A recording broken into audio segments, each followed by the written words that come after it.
펠라그라로 불리는 질병은 19세기 초 매년 10만 명 이상의 미국인들이 감염되는 끔찍하고 고통스러운 질병이었습니다. 초기 증상은 피부가 딱딱해지고 신경쇠약, 환각을 보이다가 마침내는 정신착란 증세를 보입니다. 이 병은 전염성이 강한 데다 환자는 심한 고통과 정신적 혼란을 보여 펠라그라에 감염된 사람들은 격리되고 다른 사람들의 두려움을 샀습니다. 펠라그라 발병에는 이상한 점이 있었는데 바로 고아원, 교도소 및 보호시설 등에서 주로 나타난다는 것이었습니다. 이 세 장소의 전형적인 생활 방식 때문에 의사들은 청결하지 못한 환경이 펠라그라의 원인이라고 단정지었습니다.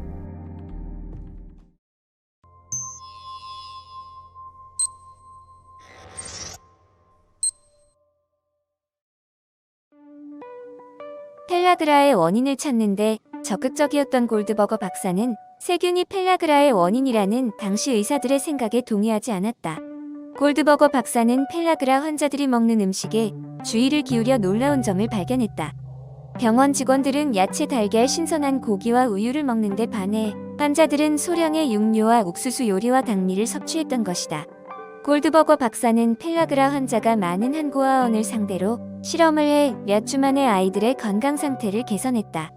그러나 펠라그라의 원인이 세균이 아니라 영양 부족 식단이라는 주장은 쉽게 받아들여지지 않았다.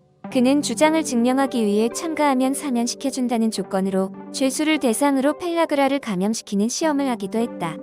그러나 정부와 의학계는 20년 넘게 골드버거 박사의 연구 성과를 무시했다. 역시 쉽게 받아들여지지 않았던 이유는 그리고 박사의 연구 방법에 문제는 없었을까?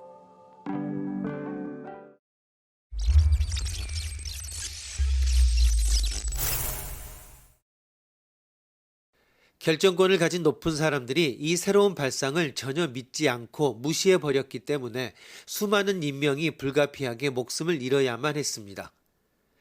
1930년대 중반 니아신이라고 하는 비타민 B의 결핍이 펠라그라의 원인이라는 점이 밝혀져 골드버거 박사의 명예는 마침내 회복되었습니다.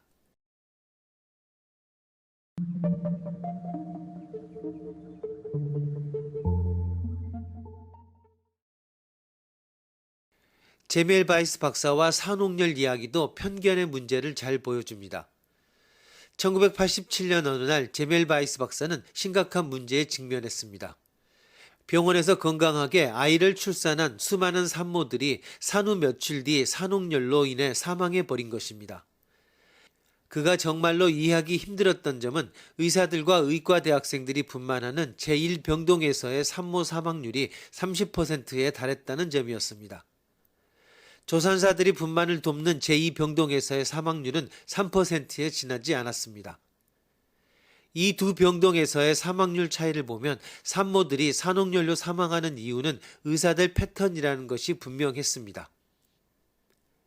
당시에는 세균이 질병을 야기한다는 것을 사람들이 전혀 모르고 있었습니다.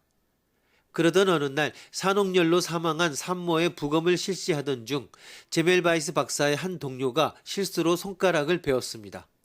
이 베인 상처는 즉시 감염되어 부검하던 시체와 같은 사인인 산옥열로 결국 사망해버렸습니다.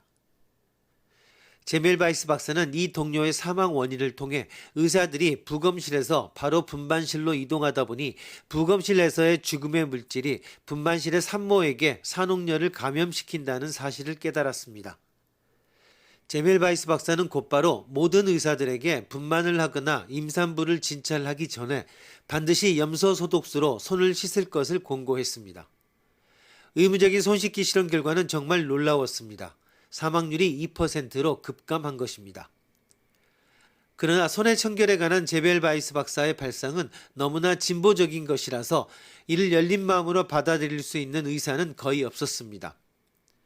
수많은 세월이 지난 지금 의사들이 반드시 손을 씻는 습관이 인명을 살릴 수 있다는 것이 분명하지만 당시 제멜바이스 박사는 동료들로부터 비난을 사고 조롱당했을 뿐만 아니라 나중에는 병원에서 해고되었습니다.